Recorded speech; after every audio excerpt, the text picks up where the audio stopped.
Hello, everybody, and welcome back to the Jersey Shore podcast. That's SURE because we are always sure. I'm your host, Damon Galdo, brought to you by the Great America's Pulse Network. Um, First, we have some breaking news, and I always hate doing the sad breaking news. I'm sure most people know about it already, but we'll talk about it, and because it's going to involve a lot more that we're going to talk about on this podcast. But there were 6 counties in Texas that were with the flash flood, and it was just.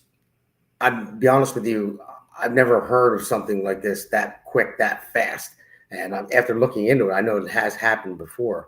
But just to start, I want to pull up this chart here to show you how fast this flood rose and how much raindrop. It was over like 1 trillion gallons in this area, so fast.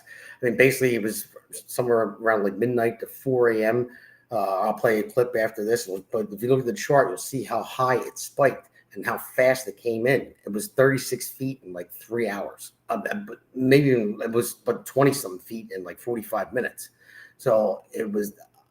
I don't even know how you prepare for that, but we'll talk about it and try to figure it out. But it's a very sad story, and I'll take you to this clip right here just to show you the rapid water coming through in this little river.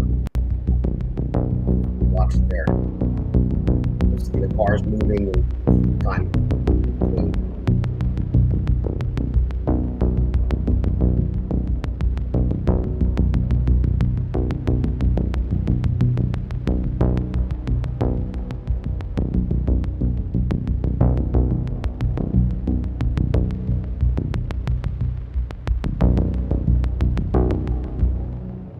So you see how fast that river was moving. That river doesn't go that fast. There was so much rainwater it couldn't hold it. And you'll see where it starts to climb up the hill. And then just imagine, if you were sleeping in your bed and you get the flash flood warnings at that time, with so little time to get out when you're in those areas, it's almost impossible.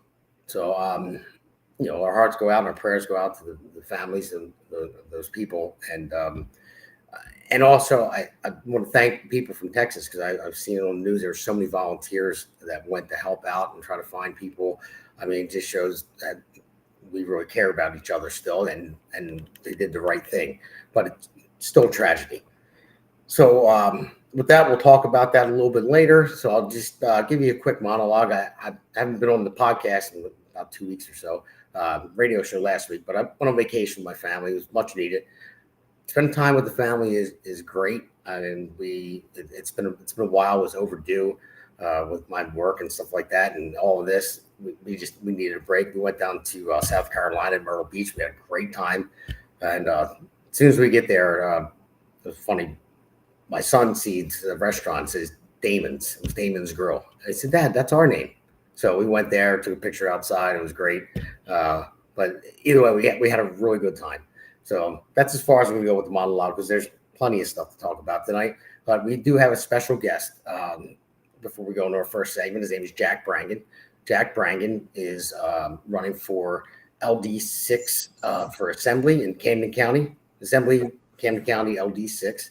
And that's in New Jersey. So, and if you don't know Jack, you probably saw him once before. He calls into the radio show. My co-host of the radio show, Peter Sykes, is his running mate. And so welcome, Jack. Yeah. Hi, Damon. How are you tonight? Good. So, Good to Jack, be here. we're going to go into our first segment. I named it Rawhide because that was Reagan's, whatever you call it, call sign for the Secret Service. And every president has that. So his was Rawhide for obvious reasons. I don't know what Joe Biden's was. Maybe it was depends. So, I get Alexa. Hello, Alexa. How you doing? So, but yeah. So basically, I call it that because Reagan was one of my favorite presidents. Even though I was just born when he was president, but I watched and I did all the research, all the things he accomplished. I thought it was great. And Trump reminds me of Reagan, and Trump says Reagan things. He's a peace through strength, and I think he took pages out of Reagan's book, and that's how he's handling it. So, and I used to be a Democrat, and Reagan for most of his life used to be a Democrat. So I want to play this first clip, and then we'll get into all the stuff we want to talk about. Okay. It's going to come up. You got the clip ready with Reagan. Scary how accurate Reagan's words were. 40 years later, it's the same playbook. You ever notice how every time a Republican takes office, the Democrats start acting like it's the end of the world? I mean, the minute we cut taxes or trim the budget, they start screaming that the sky is falling. Now, don't get me wrong, I admire their consistency. If the stock market surges, they say it's just helping the rich. And if it crashes, they say, yep, that's what happens under Republican leadership. And don't even get me started on foreign policy. A Republican president could be shaking hands with world leaders and signing peace deals, and they'd say, it must be appeasement. But the minute there's tension overseas, they rush to the nearest camera like it's Black Friday saying, see, we told you the world would catch fire if he was in charge. Now, I've always said, it's fine to disagree on policy. That's democracy. But if your best shot at winning is hoping the American people lose, well, maybe you're in the wrong country. That's amazing. Nothing has changed in 40 years. Nothing. It's still the same way. Now, Yeah. and I think Democrats will do whatever it is to stay in power. They'll ruin this country in any way, shape, or form. And the reason I say this, and I'll give you thoughts about it, just talking about that horrible, tragedy, that storm. What is the first thing they do? They're blaming Trump.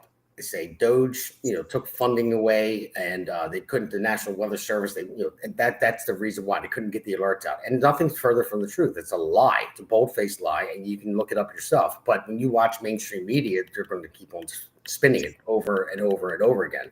And it's a. I saw it about 2 months ago. There was an anchor on CNN, and he said, "I'm not going to be able to give you the correct news because Doge cuts, and I won't be able to tell you what the right weather is, and people will die." And that's their whole theme. Every time something that people will die. Well, you know what?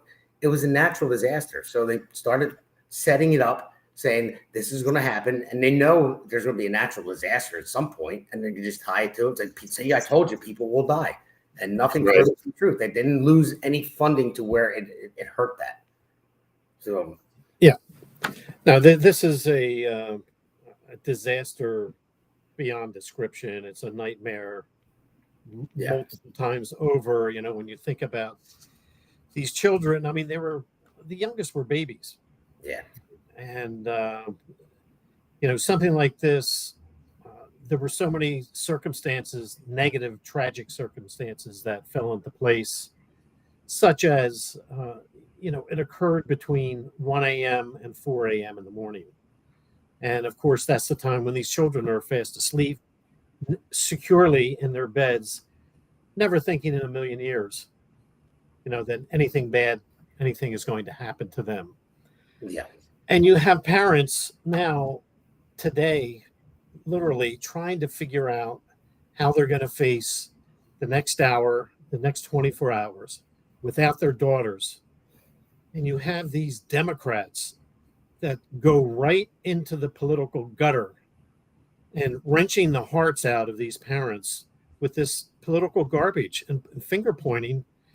And it's because they hate Trump so much that they don't care about anything, frankly. Yeah. And these parents are in a parent's hell for the rest of their lives now. And Chuck Schumer, instead of words of comfort, it's just the opposite. It's political. And these comments, right, they're political comments, but they cut like glass for these parents. This is not what they want to hear. It's just breathtaking how low these Democrats can go. It's just unbelievable in a moment like this. It's just terrible. No, it is, and it causes them to divide the country even more because you have mainstream media that will keep airing it over and over again. Most people will watch that if it's on your TV all the time and they're saying this, and it's going to make people think, "Oh, wow!" But not many people actually look into it, do the research. I mean, the amount of alerts that went out, it was over a dozen that started. They were all timestamps, right. And and they put that out there, and they said, "Well, this is what happened." If you look at, there was no funding cut. There was actually more meteorologists at that time in that station. They put those alerts out than usual. So it's not like there's like no way to prove that the Doge cuts made this happen because it's just not true. So but they'll keep going down that road. And I want to bring it into something a little bit different with the Democrats and Republicans. I think Republicans more so believe in God and all that, and Democrats, they might say that they do. But I saw something from Hakeem Jeffries. It was after the speaker. He gave his speech, and he grandstand. Hakeem Jeffries 7 hours on the floor. I guess that's the more they talk, they just take up people's time. But he's saying, what he said, it wasn't gospel. The gospel is I forgive exactly what he said, but he was talking about how he believes in God. I'm like, and in my mind, I'm thinking, oh, really? But you're in for transing the kids, and you're in for as many abortions as possible. So where does God come into your life if that's what you're for? You just want to be elected. You want to grandstand, and you want to stand on the backs of those dead children, and use that to get yourself elected. And it's disgusting. It really is. It is. I mean, even their platforms for abortion in New Jersey, of course, I don't know, you may know, Damon, our abortion laws allow abortion up to the moment of delivery. This puts us in company with some of the worst countries, most barbaric countries in the world. Our state of New Jersey probably is more brutal than North Korea in terms of abortion laws. And it's, all of this is not only to the last moment. There's no reason whatsoever needed to be given. And I don't even think you need a doctor. I think this could be done, with another medical professional that doesn't even need a doctor. And not only that, New Jersey does not, they don't count the number of abortions that take place in the state. So nobody really knows. One of the biggest things, if I get elected, and hopefully, when we do have a Republican governor, Jack Ciattarelli, and we do have a Republican assembly, the most important thing that can be done, just like Trump did, is transparency and shining a light on all these dark areas of the New Jersey government. What's going on financially? Where's the money going? How many abortions are there taking place? How many illegal aliens are in the state? And where are they? How many planes touch down on Jersey soil from Mexico City, from China? And what I want to know, one of the things that I will do after the election, if and when I get elected, I want to put a department together to find the children that landed here in New Jersey, because we know that these kids come into the country with only a phone number or a fictitious names. Biden stopped all of the biometric and genetic pairing. So we know these kids are handed over to gang members, to sex traffickers, to labor traffickers. We potentially could have handed the kids over into a life of hell. I think it's our responsibility that we took them into our borders, that we do a wellness check on these kids, whether they're in Jersey or outside of Jersey. We find out where these kids are. It's our responsibility. No, you're absolutely right. And the thing is, again, it goes back to the Democrats. They wanted wide open borders and just for votes. And that's hands down. That's what it was. They wanted as many people to come here to vote for them and naturalize and make them citizens. They didn't care what happened to the families that lived here. They didn't care what happened to like Laken Riley and all that. But now you'll have these judges filing these injunctions to stop them from leaving. And the main thing is, and that you can't get around it. I mean, it's right in front of your face. They're trying to do it because they're waiting for a Democrat to get back in office. And they're trying to hold it up as long as they possibly can and make them citizens so they can vote. And we'll get into that in the state of New Jersey too, because I saw your post earlier about licenses and stuff like that. Right. But it's just on a moral level. Like I always tell people, you don't have to believe in God, but it's if there's a reason why it was created that way. I mean, if you live by those standards, then it makes you a better community, and you're not But if you sell out like that, you don't care, then you're just going to do whatever you want. So it was just a structure in place, and that's how this country got the way the Western civilization completely. It's by living by those Judeo-Christian values, and whether you believe them or not, it works. It's just like say that. And I'm not Bible thumping here. I'm just saying that, like the Ten Commandments, like thou shalt not covet your neighbor's wife. It means that don't try to take shit that ain't yours. But when somebody does, you have to defend it. Because there's always going to be evil out there, bad people that want to take from you.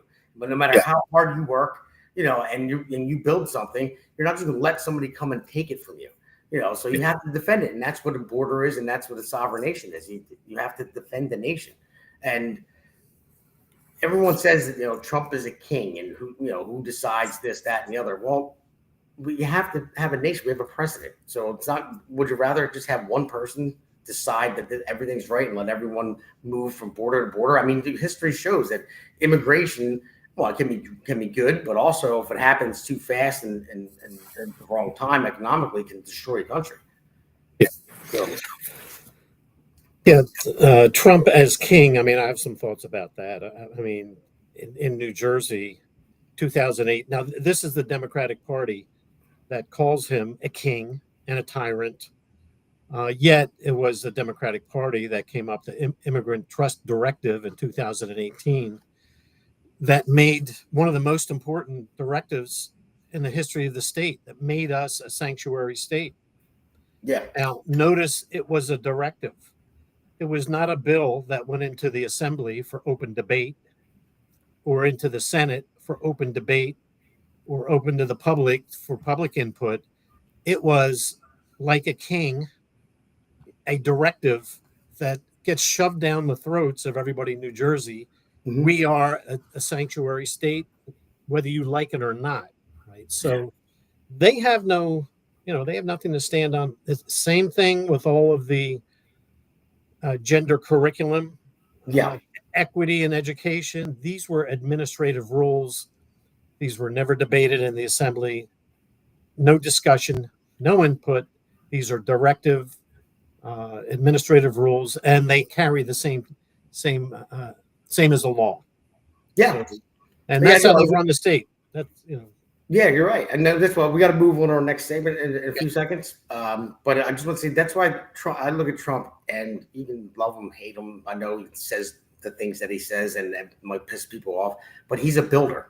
Like he was a real estate developer and he built. Wouldn't you rather have someone that builds and tears stuff down? I mean, and that's what it is. You need that mentality. But you see people rioting in the streets in LA and everything. They just want to tear it down. It's a country that they say that they're leaving this country because they're seeking asylum in ours. But our country gives them the means to say the things they're saying, but they want to tear it down. And I mean, we can get into all kinds of stuff. I'll get into that in the next segment because I want to tell you a story about this guy that I met, who's a neighbor of mine. But let's go to our first break, play the first ad, and we'll get in the next segment. Welcome to America's Pulse Network. This is APN's very own White House correspondent, Alexandra Levine. This is so amazing and miraculous. We've never had a president in the history of our nation doing this. And we hope to God that he continues doing this forever and ever. Thank you. God bless you, everybody. And God bless President Trump. And God bless you. Hello, everyone. This is Alexandra Levine with the America's Pulse Network. I am the White House correspondent right here in the heart of D.C. as President Trump is celebrating 250 years of America and the military. Subscribe and follow America's Pulse Network on the above social medias. And that was APN's own Alexandra Levine. I stole that from Fox. Everybody knows that, the own Peter Doocy. But yeah, she's great. Going down there trying to get everything done. And you'll see her promos afterward for the show. She's on our network. But I want to get into the second segment, which is DNR. And it's do not resuscitate. And the reason why I'm thinking that is I went to my friend's house the other day. I live in Philly. I'm from Philly originally. And I just went to visit him. He has a new neighbor. And this guy came out. And he was just showing he worked for a living, and he had this diamond plate flooring that usually goes in elevators and stuff like that. But he was refinishing it. And he was trying to, I don't know if we didn't even get as far as to see if he worked for a business or he owned his own business. But when he came out and he was showing, he seemed like a very nice guy. We're having a conversation, and I asked him. I said, "Oh, we usually typically put that in the elevator." I told him I'm in construction, and as always, I want the network, and just say, "Hey, well, what's your business?" Number one, because maybe we could use you, when we're building the next building, and number two, always looking at the network, and I was going to say we could sponsor, if you're looking to grow a company, but we didn't even get that far because he just said. Why? I said, well, I have a podcast and stuff like that. And I said, I'm in construction as well. So always trying to help anybody in which way, any way I could. So it was a very easy opening conversation. And then soon as my buddy said to him, he goes, yeah, he does have a podcast because he ran for office. And he said, oh, is it a Republican or a Democrat? I said, well, Republican. And then boom, he was done at that moment. Didn't want to have a conversation whatsoever.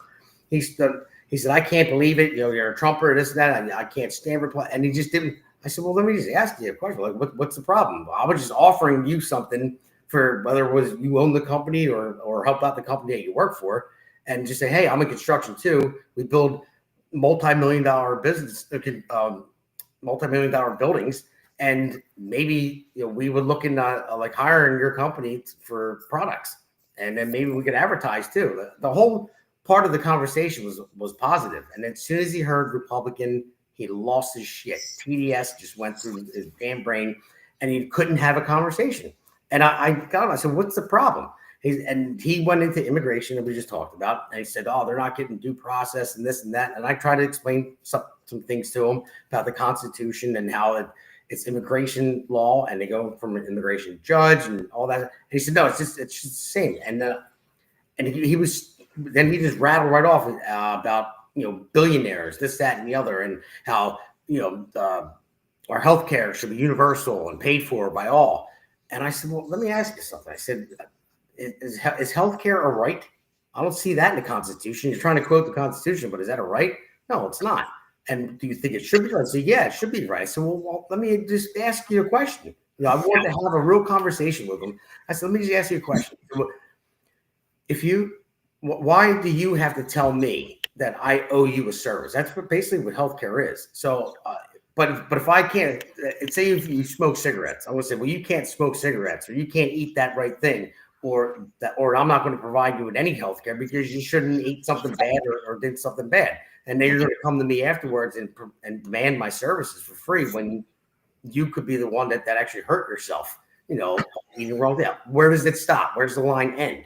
How do you demand a service from somebody? And if you want healthcare, go to work for a company, and if they don't provide it, quit and find somewhere else. You can't get mad at a multi-millionaire or somebody that started a company and didn't put the work in, and they hire a bunch of people to grow a business and it's good for the economy, and say they should take their money and redistribute it socially. It doesn't work, Yeah. And he just shut down immediately, and he started getting very frustrated, and he started cursing. I'm like, buddy, I said, I'm only asking you questions because if I'm wrong, I want you to tell me. I said, if you can look it up, like everything I gave him, I said, if you can look it up, I said, I'm telling you, you're wrong here, and you have the phone in your hand. I said, look it up and tell me I'm wrong. Prove it to me. And he just didn't want to, because that's how they are. Yeah, so not resuscitate at that point. So. That's very typical of many liberals. Once you get in a discussion, it becomes personal, and they begin backing off, getting angry, getting emotional when there's nothing to get emotional about. It's just a discussion. They got a problem. They don't have much to stand on. That's the issue.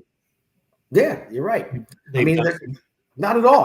I looked at a couple comments that popped up, and of course it says empty, and it doesn't say who it's from, and they're new comments because they'll never show their face because they're afraid. Right. Just like they're all afraid to have a conversation, and it wasn't an argument. I asked a question. They tried to give me an answer, but couldn't give it to me. And that's the worst thing that you can have for a lefty that's out there is a follow-up question. Like you can ask one, and they'll rattle off an answer for you real quick because that's the answer that they over and over again that people are telling them. And then you follow up and say, okay, well, how does this work? And then they can't answer it. Right. Yeah, and frankly, there is Medicare, there is insurance out there, for the poorest people. It's not like people are going to starve to death or not have any coverage at all. It's just we don't want non-citizens on Medicare when it's the American taxpayer that funds it, and we don't want people that should be working, that can get a job on Medicare and just sitting around smoking marijuana every day and drinking beer, and that's. I don't think that's too much to ask, frankly. It's not. And I even try to say to them, if you want to work for it, go to work for it. And so what's your problem with illegals? I said, I don't have a problem with immigrants, but come here. You can't just tank a society. If you break the law, cross our borders, come here, get on our system. Yeah. And I go to work every day. You go to work, whatever it might be. And I'm trying to build something for my family, and I'm doing everything right. I go to work, pay my taxes, make sure we have health insurance, make sure everything is in place. And then I see it, just like you said, with a sanctuary state. And I try to explain it to him in New Jersey, we're a sanctuary state. We have 1 million illegal immigrants. And I said, and he was complaining about healthcare. I said, why do you think the prices are so high too? I said, there are different ways that you might be able to change it, maybe gouging here, but if you look at it, I said, I just had my son is 7 years old. When I had him, I forget what my daughter's cost was, but it was $44,000. I said, so if someone's illegal, that's not working, not paying tax, not paying the system, they go to a hospital, they're going to deliver their baby, and it's fine. I mean, no one should be turned away from that, but who's paying for it? Yeah. Well, I really believe the New Jersey taxpayer, they're at their breaking point, because there are hidden taxes. There is the increase in the electric bill that's going to happen because of the failure of the offshore wind project. During that project, we shut down power plants. We shut off access to natural gas, and we shut down coal, a couple coal plants. So we are now in a negative situation in terms of the state generating the amount of electricity that the state needs. We can't do it now.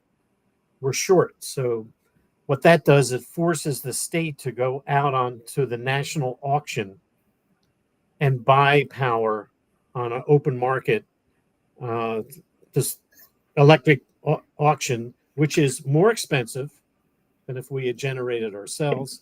And plus, it's coming from coal plants anyhow. So we're not doing anything for the environment. But because we're paying more, we shut down our own natural gas.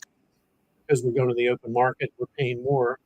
Well, it's passed on, to the consumer, and we're all going to pay more for our electric. I really think people are getting to the point where they are making fundamental life decisions, whether I feed my kids or do I pay my electric bill? Do I buy my medicine or do I pay my electric bill? Because things just get piled, layered and layered and layered on top. Property taxes going up. I mean, everybody knows we have the highest personal tax in the country. Yeah. If you're paying $8,000 in your property taxes, if you go somewhere else, they're paying $4,000. So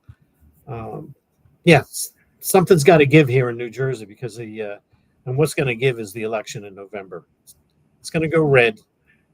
Well, we'll talk about that one in the next segment. Jersey tomatoes. That's what that one's for. So, but something does have to give. But at what point you do not resuscitate? And that's what I mean by look at Zoran Madani in New York. Now that guy right there he hates America, and he won the primary, and he has a very, very, very good shot of being the mayor of New York City, which is the most powerful and glamorous and a city that almost controlled the world pretty much. And then this guy has a chance of running it. And he openly says that he doesn't believe in America. He's not from America. He became a citizen about 6 years ago. But yet his mother is in Hollywood and made a lot of money. His father is a professor at one of the colleges. I'm trying to remember off the top of my head, but whatever. But it was the same college that Donnie tried to get into, but he didn't, and he lied about his ethnicity because he knew if he said he was black and Asian, he would be able to have a better chance of getting in. So the same system that he hates, and wants to change it. But his family became very wealthy by using it, and his father openly speaks about the atrocities that even his father gave a speech one time about Abraham Lincoln and saying what he did to the Indians. And it's if you want to live in this country and you think it's the best opportunity for you to be wealthy and live a great life, and then you want to turn around and say how bad it is, I mean, it doesn't make any sense other than the fact you're here to destroy it. There's no reason for that. Like you got all the perks from it, and now you're just destroy the history of it and go after someone like Abraham Lincoln. Now, Abraham Lincoln, I'm sure, had some flaws, but what he accomplished is where we're at today. That's what you have because of accomplishments from people like him. And you want to tear him down and say that? There's only one reason why, because you want to bury the United States. Yeah, I think there's more threats internally. Well, there's threats externally and internally, but they're equally as dangerous with the internal threats, whether it's this guy in New York, the Antifa, BLM. These are all outward enemies, really, of the country, of democracy, and all of our institutions. And then you have the activists that have taken over our schools and our institutions, are, sort of the insidious, passive aggressive nature of this. And we've got a big problem in New Jersey because we're teaching gender ideology, which I'm okay with people when they're over 18, they can live any life that they want. But I have a big problem when it comes to curriculum and policy in the school system. And I know this is another segment for another evening, but we start in kindergarten. So 12 years of gender ideology, no one can predict anywhere the end result of what that's going to do to a child. And I think it's very dangerous. There has been no civilization in the history of mankind that have ever taught their children that, or taught their little boys that they can be little girls and girls could be boys. No civilization has ever done that. It defies all societies, all religions throughout human history until you get to New Jersey and Bill Murphy. Oh, yeah. Somehow he knows better.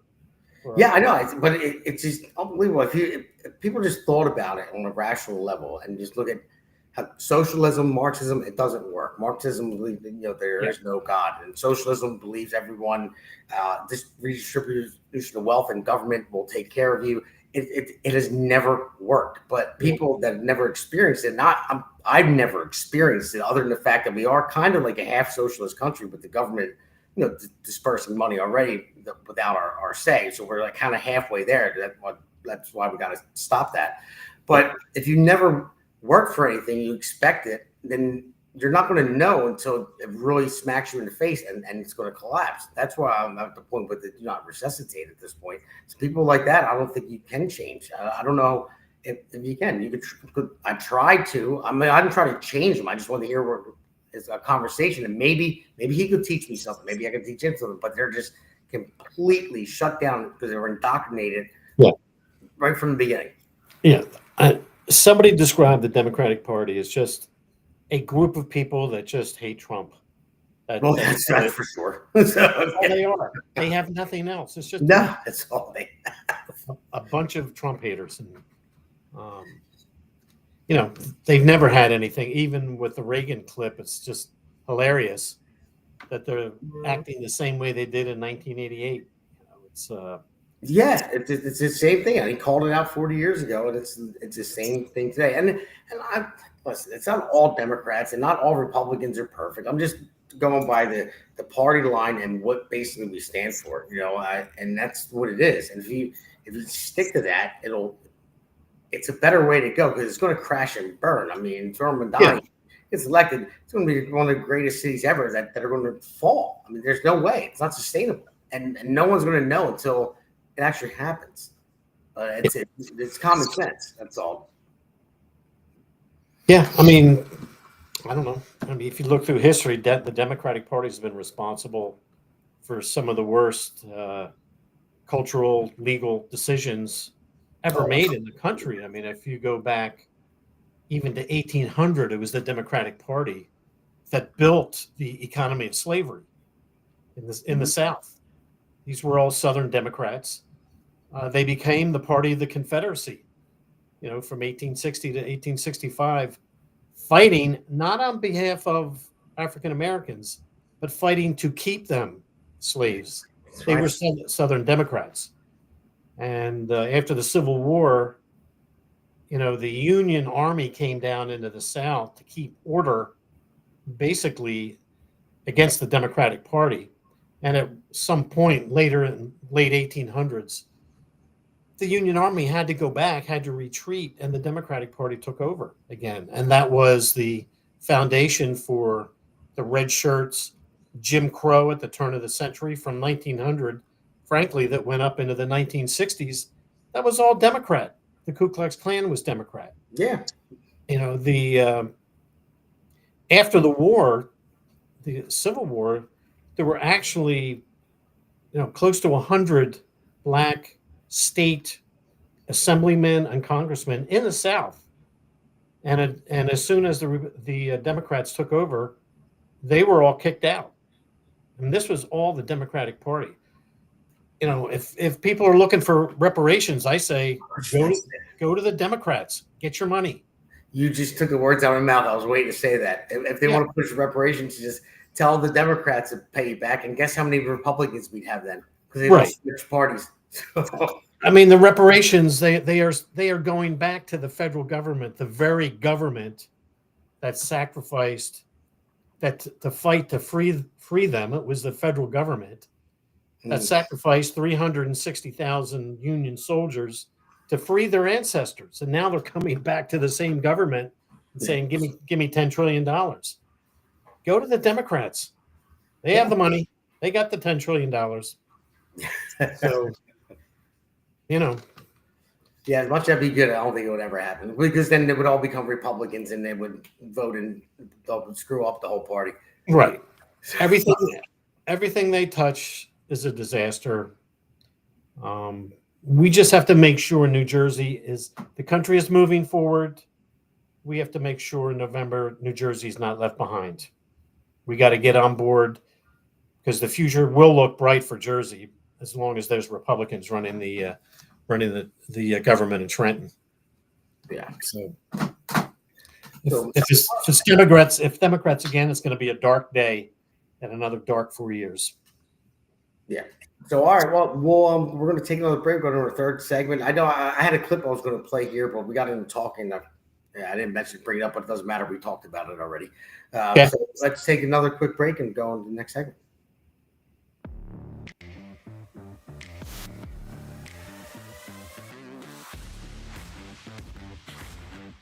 Alexandra Levine Live, hosted by Alexandra Levine. Jersey Shore Podcast, hosted by Damon Galdo. The Conservative Corner, hosted by Seth Eisenberg. Because the pulse of America beats for God and country, America's Pulse Network is for faith, family, freedom, and truth.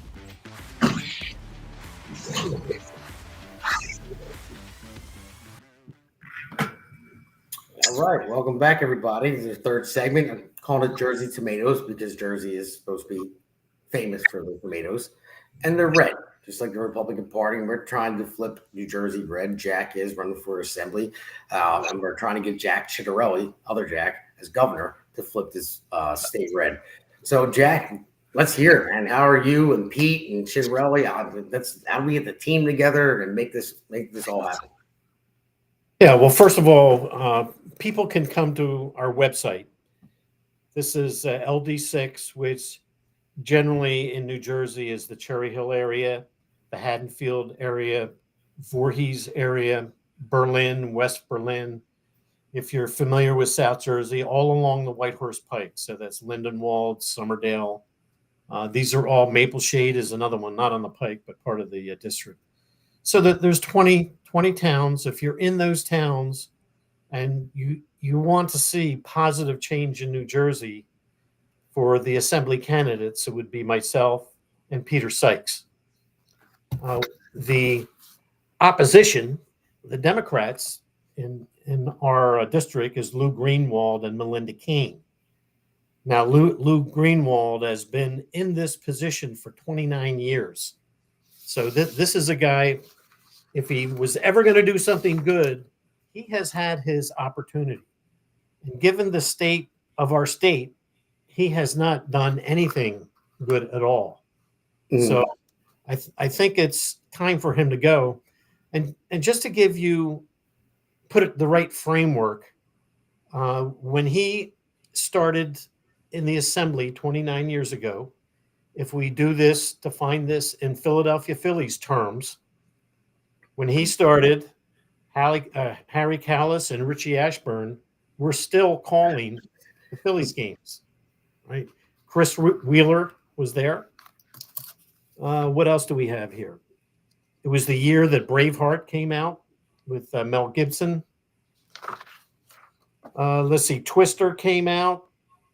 These are old. The Rock had his first movie. Jerry Maguire, that was the year Jerry Maguire came out. Kurt Schilling was the pitcher for the Phillies. Jim Eisenreich was out in the outfield. Mickey Morandini was on the team. These are, they were great teams. I remember them. But this is ancient history. Yeah. So it's time to go. I would ask people, first of all, we need to get Jack as governor. I can't impress to all the Jersey people listening to this how important it is to get these Democrats out of power. They have been in power for 25 years. And so in Jersey government, you've got the Assembly, the Senate, and the governor's seat. For the past 25 years, they have had at least two of those areas, either, the Assembly of the Senate or the governorship in the Assembly. And in the past 8 years, they've had all three. They've had the trifecta. So they're responsible for everything that's going on in this state, including Lou Greenwald and including Melinda Kane. So they need to move on. Just as only a couple days ago, I think I just put a posting up the other day, the Democrats, since we're talking about the illegal immigrants and insurance, they want to put illegal immigrants in the state, which, as Damon mentioned, over 1 million illegal immigrants poured into New Jersey under Biden and Phil Murphy. They want to give them, put them on, give them health care here in the state of New Jersey at the expense of the taxpayers. This is just like California did. And of course, California is $20 billion in debt. So, of course, yeah. But nobody understands that. Nobody understands that. Like, the government doesn't have money, okay? They have your money. They tax you. So they're not a business. So it's like you can go, okay, I need money. No, you're taking it from other people. And other people need to realize that and say, whoa, wait a minute. Why? I don't want to pay for other people. I didn't sign up for that. I'm beholden to my children, and that's it, my family. I want to help out everybody else too, and get the right people elected, so we get things back together, move on the right track, so nobody can come and just take my money. And I'm going to bring something up because it kind of worries me in this gubernatorial race.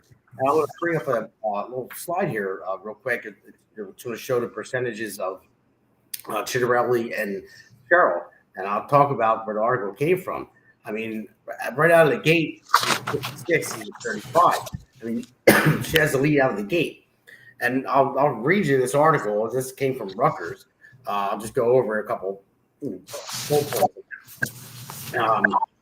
says 51%, as of right now, say they would vote for Cheryl if the election was being held today, while only 31% say they will vote for Jack Chitterelli. And this is, but the numbers change because they say leaners and everything else. But just right there out of the gate. I mean, that's what the people are saying today. So how do we get people out there to motivate people to vote? I mean, I know how, you know how, but we're just going to keep talking about it. So hopefully we get to as many people as possible. Yeah. This article also says, it says Cheryl's base is more quickly considered around than Chiavarelli's 89%. So Democrats, 95% with leaners say they will vote for party's nominee versus 74% of Republicans. So 95% of Democrats say they're going to vote for the nominee. I already know that. But only 74% of Republicans are saying that they're going to vote for the nominee, that they're sure that they are. Now, that right there is a problem. I mean, everyone needs to understand primaries are there for a reason. So if you pick who you think, that would be better represent you personally, and that's it. And then once someone wins the primary, then it's your duty as a Republican to say, okay, well, this is the person that's going to lead us, and definitely don't want the Democrat in. So why don't Republicans stick together like that? Democrats will. It doesn't matter if Mikey Sherrill, walked in their house and stepped on their puppy's neck. They'd still vote for it because they're a Democrat. But but Republicans, they infight, all that stuff. And why only so many? Like, everyone should be out there for Jack. I mean, 100%. There shouldn't be a reason not to. I mean, I can't be 100%. I mean, maybe 99% at least. But we don't come out to vote. We only had 20% that came out in November. 20% registered Republicans. That's insane. Yeah. Yeah, our numbers, I know our primary numbers were, I don't know, total votes for Republican Assembly candidates was maybe 17,000. And on the Democrat side, they were up to 40,000 total votes. Yeah. So that needs to be fixed. We really need independent, truly independent voters and Democrats that have come to their senses that will say, these Democrats have spent $8 billion on the offshore wind project, and there's not 1 megawatt of electricity being produced. Maybe we shouldn't continue with them. They've got to connect those dots. We don't have this money. Not all of it is New Jersey taxpayer, but look, like you were saying, Damon, it's our money, whether it's federal or Jersey taxes. This $8 billion came out of all of our pockets, and we've got nothing to show for it. Zero, except 24 dead whales, that they've killed in the process. Yeah, and I hear it from a lot of people. So anybody that's listening right now, any viewers, comment on it. I hear people talk about it all the time, just what you're saying. And it's just trying to get the message out to everybody. So I want the viewers to comment and see what they have to say as well. Because if they talk to 5 people and those 5 people talk to 5 people, got them out to vote, then we can solve the problem. It's just, getting the mail-in ballots in, whatever it takes, and just getting people to care and give them the information.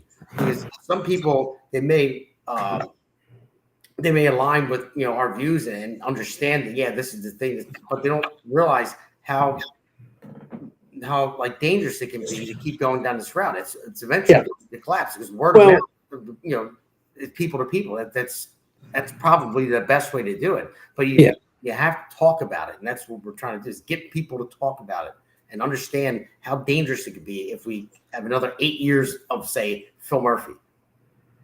If we have another 8 years, see, nobody's talked about the pension yet, the public employees' pension.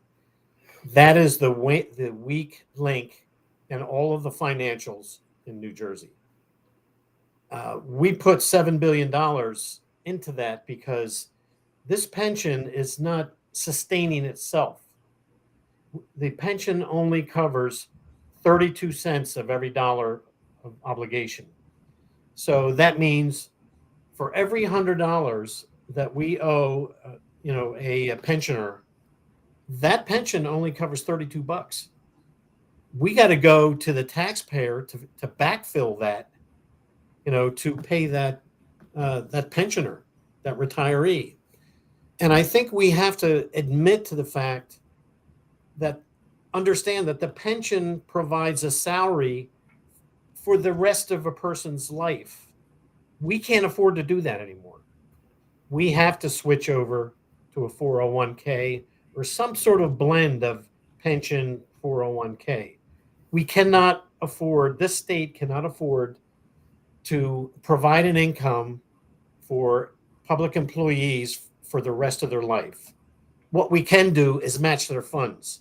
If they put a certain amount in, we'll match it, and then go ahead and invest it and make your money that way.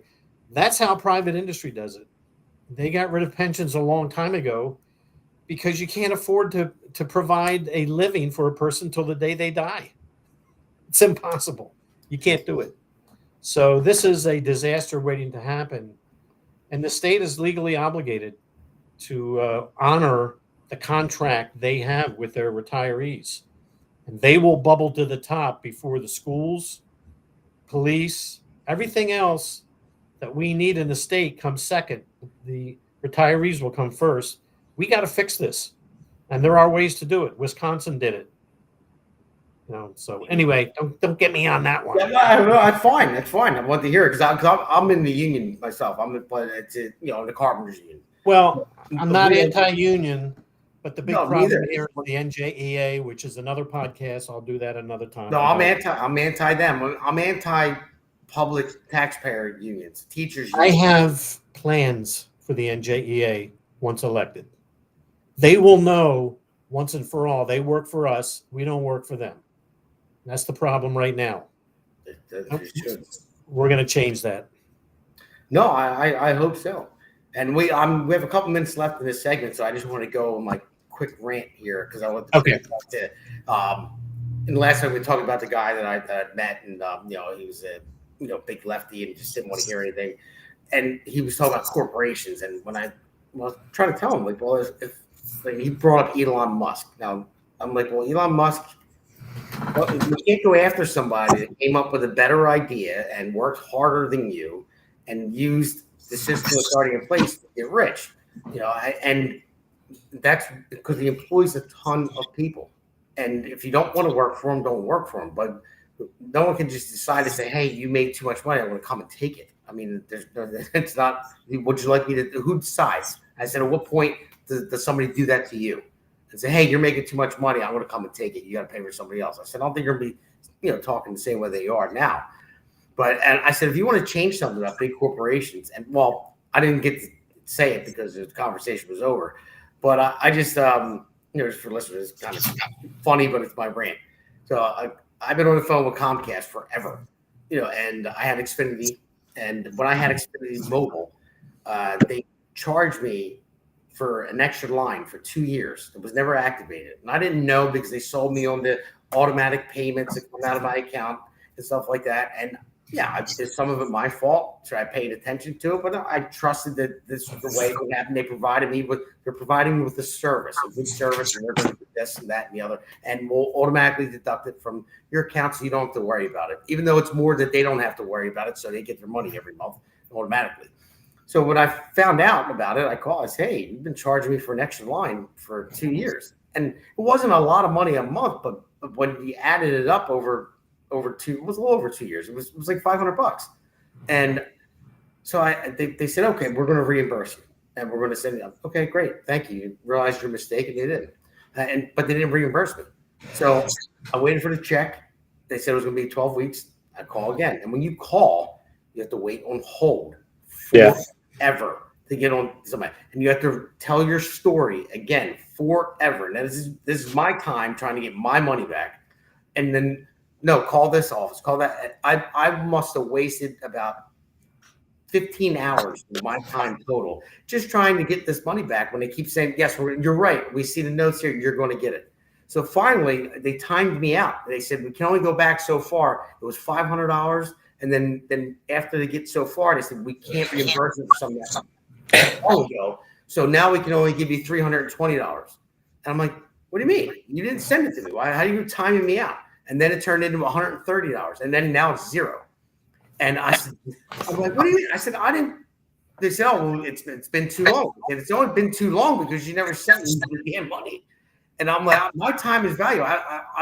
I'm wasting my time, and I'm trying to argue with the guy, and without pissing them off because they don't want to hear a customer call and just start yelling at them because it's not their fault really. But and so I try to tell them, I'm not yelling at you.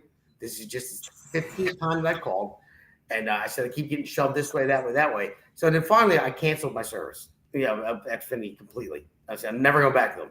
So they sent me the final bill, and I called them. I said I'm not paying it. I'm like, you owe me more than what I owe you at this point. And they're like, that was mobile. I'm like, it's still Xfinity. I don't care. At what point is that right? But you wait on hold. So I know there's a Better Business Bureau and stuff like that out there that you can call, but they don't help with any of that stuff.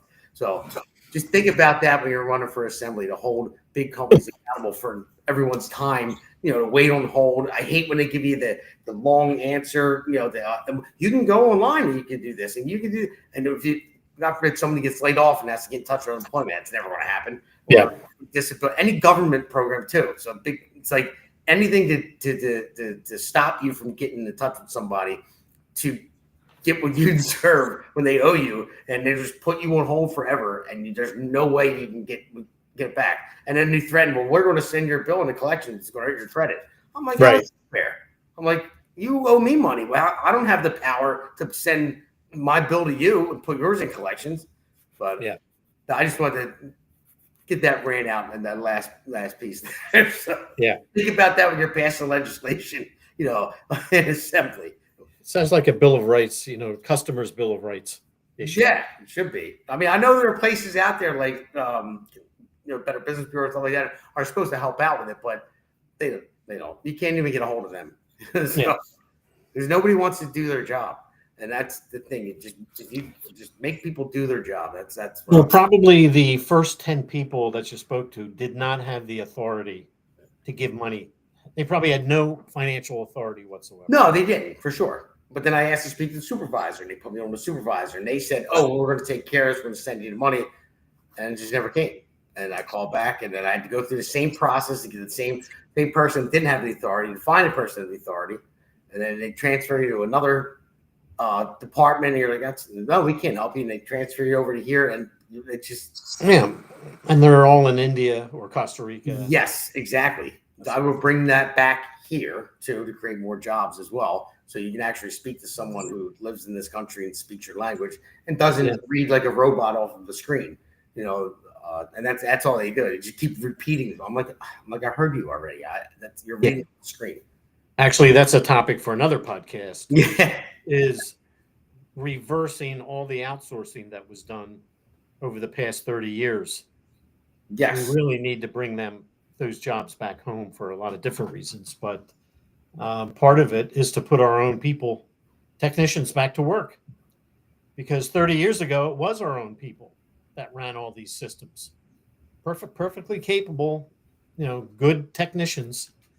And we shipped all the jobs over, offshore. And the risk now is that for some of our largest companies like Bank of America and so on and so forth, the knowledge to run those systems does not reside in this country. It resides in India. So if they wipe out India or do something in India, we're going to fall apart here in America because we don't have the right people to run the systems. Once the systems go down, it's 50-50 whether they're going to come back up. So another podcast. Yeah, another podcast. We got plenty of them coming, and we'll get into that. I got a little teaser for a podcast coming up soon. But so we'll end this segment, and we'll go into our. We're going to talk about. We'll see the ad for the Pulse, and we'll go into our loser and our Patriot. We'll start off with the Patriot Award first, and then go to the loser of the week award. America's Pulse Network. The mainstream media is bought and paid for. The truth is twisted to fit their agenda. But America is waking up because podcasts are the future for trusted media. Welcome to the America's Pulse Network. It is a network built by patriots that upholds the Constitution. The America's Pulse Network stands for God, truth, and the America First movement. There is no corporate propaganda, no government spin, just real news, real talk, and real voices fighting for faith, freedom, and the future of this great nation with common sense. Here are some of America's Pulse Network podcasts. Alexandra Levine Live, hosted by Alexandra Levine. Jersey Shore Podcast, hosted by Damon Galdo. The Conservative Corner, hosted by Seth Eisenberg. APN's The Pulse, hosted by Alexandra, Damon, and Seth. So tune into America's Pulse Network on the following social media platforms: X/Twitter, Rumble, Truth Social, Facebook, and YouTube. Join the revolution. Because the pulse of America beats for God and country. America's Pulse Network is for faith, family, freedom, and truth.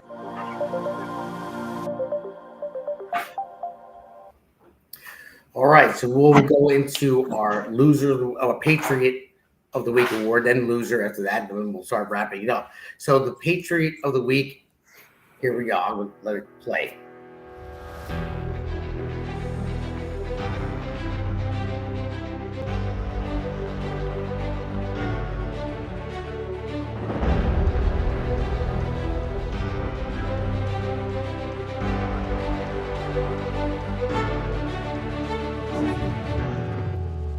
So I had to give it to my son, Damon Jr. I'm not being biased at all.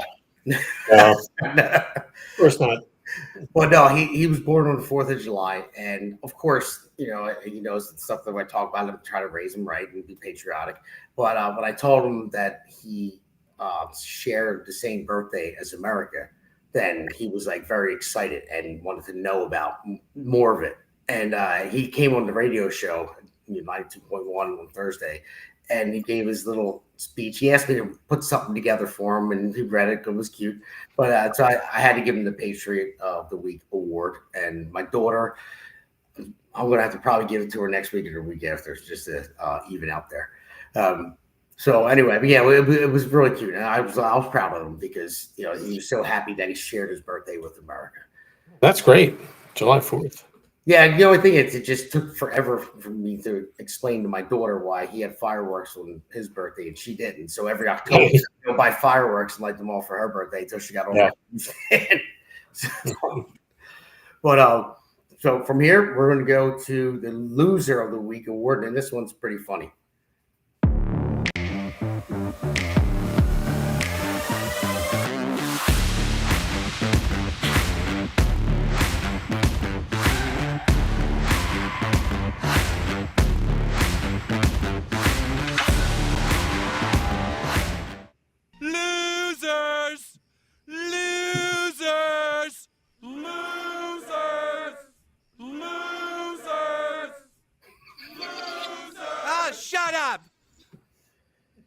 So I'll get to that one. I'll just play this clip and I'll explain why it says Mayfield and all that. I'll get to that. And just play this clip real fast. Million followers. Say I like 2. So basically, I'll just cut it down real short. That was a post from Scott Pressler. I'm sure everyone listening probably knows who Scott Pressler is. But that guy from Mayfield, that works for Mayfield, and I worked with him before. And I know Mayfield as a company, they're a subcontractor. But that guy, he has bad TDS, and he was on the blue route, and he saw Scott Pressler driving as a Trump sticker, and he decided to start mouthing off to him. And of all people, he picked Scott Pressler, and there's 2 million followers, and he just started cursing him out only because he had a Trump sticker. So it went viral. And I saw it, and that actually was a couple weeks ago, but I was on vacation, so I just now we're getting to it. So I reached out to a foreman that works for him who is a Trump guy, and the owner is a good guy too. And so I was like, hey, it went viral. He said, viral ain't the word. And so that's exactly what they said. So we had to shut our phone lines down. He said people were calling, and they were giving us bad reviews on Google and going. And they are a good company. It's just that guy has serious TDS. Not really a bad guy. I don't know him that well. I just know I met him, a couple times on the job site. I remember hearing him. He's just like a lefty that doesn't want to have the conversation and just hates Trump. And that's basically what he is. And that's what happened to him there. And I thought it was kind of funny. So he believes he's the loser of the week for sure because, everyone's talking about him on all the job sites from what I hear. So I talked to Scott about it too, and he's like, "You know the guy?" I said, "Well, I know him. I've seen him on the job site before. I know who he is." And he was laughing. And we had fun with it. But yeah, loser of the week, that guy. And sorry, you're getting it one more time, buddy. You've been getting it from every angle, but don't scream at people driving on the road just because they have a Trump sticker. So that's what makes you loser of the week. So. Not a good habit. Yeah, no, not at all. Especially when you run into somebody that has as many followers as Scott, and then it's like I can imagine how he explained that to his boss, you know, to keep his job. So before we get, I was going to Seth's GoFundMe in a second, but I have something. I have a little teaser coming up here, so I have my wife come over, and we're going to just give you guys a little promo of upcoming shows that we're looking to do together. Slide in here, sweetheart. Okay. All right. Hello. You know, glamorous. Hello. Look, I was just listening to old school music upstairs, putting laundry away, and thinking to myself, when that song came out, I was actually having fun with my life. But and then little Damon came upstairs and just disregarded it and put, I don't know, whatever he's watching on. So we wanted to have some fun on some of the episodes. So we gave a little teaser. She said to me, I like to joke. So on a lot of my podcasts and the radio show, I'll throw little digs at her and say, I'm nothing too bad, but just make fun of like different things that she might do. And she's like, "Wait a minute." She's like, "When am I going to come on and say that about you? All the dumb stuff that you do?" I'm like, "All right, that's fine." I said, "But all right, we'll do a show like that." I mean, I don't know anything I do that's stupid. I mean, I don't know where she's going to come up with anything like that. What? So That leaves me speechless at this point. See, told you, has nothing.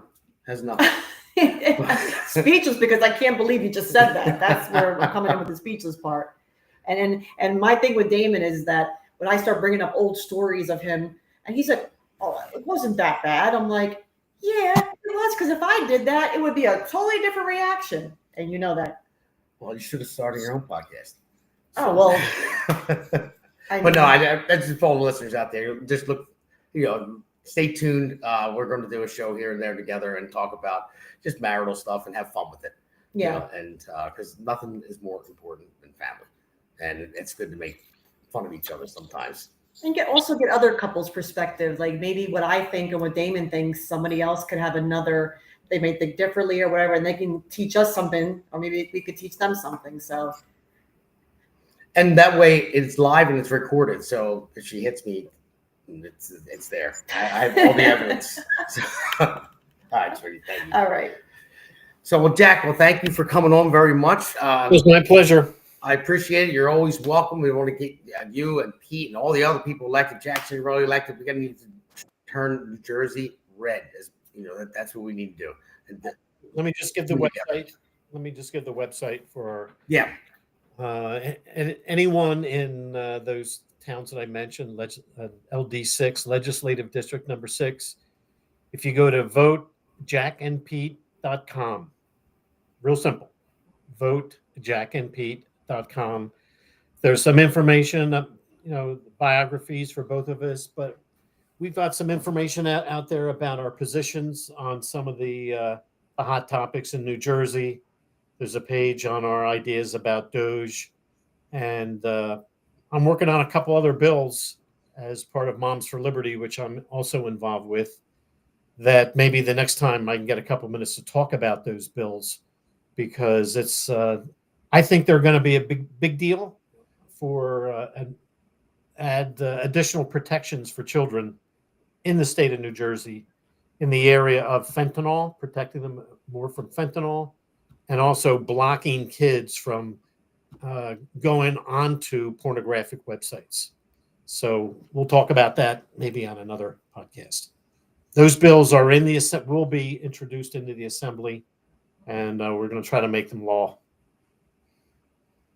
So, all right, Jack. Well, thank you for putting everything out there and trying to win this election and make things better in the state of New Jersey. And we'll do our best to get all the teams together to get the right people elected. So all right, everyone. Thank you. I want to go before we get off here. I want to go into the GoFundMe for Seth, one of our podcasters. His name is Jonah Eisenberg, but all the information is right there. And you're going to see this little ad for you'll see the little ad for his GoFundMe and his my producer put it together. It's awesome, and it's like a pirate. We always make fun of him because he had a bad infection in his foot. He's been in and out of the hospital forever, and the bills are piling up. And so we started. A friend of his started a GoFundMe for him, and he doesn't like to ask people for money, and he probably still hates that we're doing it for him. But we care about him because he's a good guy. So that's why a little pirate meme thing, the peg leg, So, but he's okay with that. He's an adult, and he's a guy, so we can break each other's stones. But he does need the help. So if you can find in your heart, whether it's $1, $5, whatever it may be, or $20, $100. I know everyone's asking for money here, but we got to help each other out, the good people. So with that, well, let everyone go and tune in my radio show on Thursday, 19.1, and then it'll air again. But actually, my producer was nice enough to put all this stuff together. So just we're going to end it here, and you're going to see what he did. Thank you very much.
Righteous pride in this one big voice, it's our time.